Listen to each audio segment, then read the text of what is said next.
C'est un homme de terrain résolument engagé dans la promotion du sport en général et le football en particulier. Des doléances, il en reçoit presque tous les jours, mais des promesses, il en fait dans la mesure de ses possibilités. Nansif Kofi, alias Kabongo, est très soucieux de sa probité et de son intégrité et donc respectueux de la parole donnée. Il vient ici au Palais Royal de Niki pour faire ses civilités à l'empereur qu'il appelle affectueusement papa. C'est donc la descente d'un fils chez son père. Cette visite, mieux que de la courtoisie à Sa Majesté, est aussi l'occasion pour le promoteur des académies Kabongo de Parakou et de Kandi de remplir son engagement, celui de rendre le rêve en réalité pour la jeune équipe de Espoir Football Club Sabinaïna de Danri. Nansif Kofi n'est pas un inconnu à Niki et cela valait bien la peine de se déplacer en personne pour la remise officielle de ses équipements sportifs, fruit de la sympathie qu'il porte au Sinaboko et de la bonne fraternité qui le lie à toute la population de la cité impériale. Le Premier ministre a, au nom de l'empereur et de la cour royale, remercié et dit des bénédictions à l'endroit de l'heureux donateur.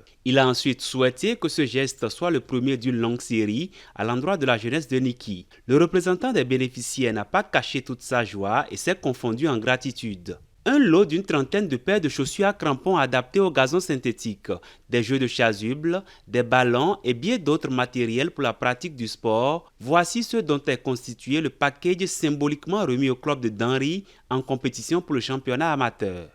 C'est à notre équipe qu'il a amené tous ces joyaux. Donc ce n'est qu'une joie immense. Et au nom de notre président le docteur Abdoulaye Diafaro qui est à Cotonou, je dis merci à notre heureux donateur. Je ne peux que souhaiter que les bénédictions que l'empereur a proférées à son endroit puissent être accomplies au nom du Seigneur.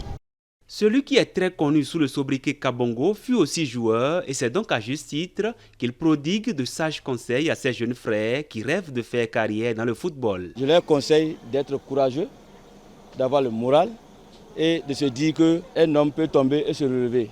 Un homme, c'est quand tu tombes que tu relèves que tu deviens fort.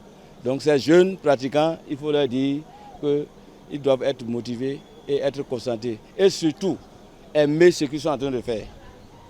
Il faut qu'ils aiment ce qu'ils sont en train de faire. Et pour finir, il faut qu'ils fassent ce qui va les rendre heureux. Il faut faire ce qui te rend heureux et ne pas faire ce que l'autre veut. Voilà qui vient alléger l'agenda de son bref séjour au Bénin. D'autres activités sont prévues dans les tout prochains jours, notamment l'organisation des tournois d'évaluation de ces académies. Comme aime le dire le plus allemand des Béninois, je cite, « Le coq appartient à un seul villageois, mais quand il chante, c'est tout le village qui se réveille. » Une citation qui résume tout l'homme qui veut passer sa vie à rendre heureux ses semblables et comme quoi nul n'est heureux tout seul.